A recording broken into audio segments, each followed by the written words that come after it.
কিভাবে এইরকম viral poster তৈরি করবেন ঈদের শুভেচ্ছা পাঠানোর জন্য আপনারা কিন্তু এই ভিডিওটি ফলো করতে পারেন। ফলো করলে আপনি এইরকম ভাইরাল ফটো তৈরি করতে পারবেন। দেন বর্তমানে এত জনপ্রিয়তা পেয়েছে এই ধরনের ফটো কিন্তু আপনিও তৈরি করে যে কোনো সোশ্যাল মিডিয়ায় আপলোড করতে পারেন। চলুন বেশি কথা না বাড়িয়ে ভিডিওটির মূল কাজ শুরু করা যাক।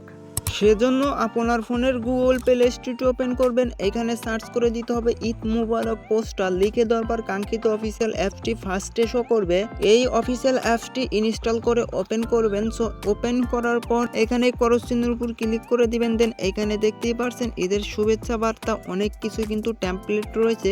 এই অপশনগুলো যদি একটু স্ক্রল করেন এখানে অনেকগুলা কিন্তু 21শে ফেব্রুয়ারি, Shabe Barat, Mahe Ramzan, Eid ul Fitr, Eid ul Adha A to Z poster ডিজাইনের অপশন পেয়ে যাবেন। দেন এইখানে যে দেখতেই পারছেন এই পোস্টারটা আমি এখান থেকে তৈরি করব। এর আগে এখানে নিচে দেখতে পারছেন অনেকগুলো কিন্তু পোস্টার ডিজাইনের অপশন রয়েছে। সো আমি এখান থেকে ফার্স্ট এই পোস্টার ডিজাইনের উপর ক্লিক করে দিব।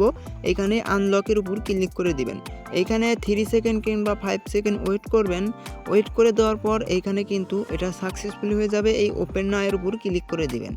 এরপর কিন্তু এই পোস্টারে আপনার গ্যালারি থেকে একটি ফটো সিলেক্ট করে নেবেন। ওকে ভিউয়ার্স, আমি একটি ফটো সিলেক্ট করে নিয়েছি। এই ফটোটাকে আপনারা চাইলে এভাবে ক্রপ করতে পারেন। সো আমি ক্রপ করা হয়ে গেছে। এখান থেকে ডান অপশনের উপর ক্লিক করে দিব।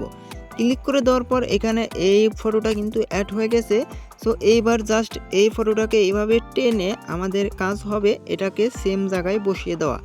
এরপর এইখানে যে দেখতেই পারছেন অ্যাড ইমেজ, এটা কিন্তু আমাদের অ্যাড করা হয়ে গেছে এবং এখানে আপনার নাম লিখুন, এটার উপর একটা ক্লিক করে দিবেন।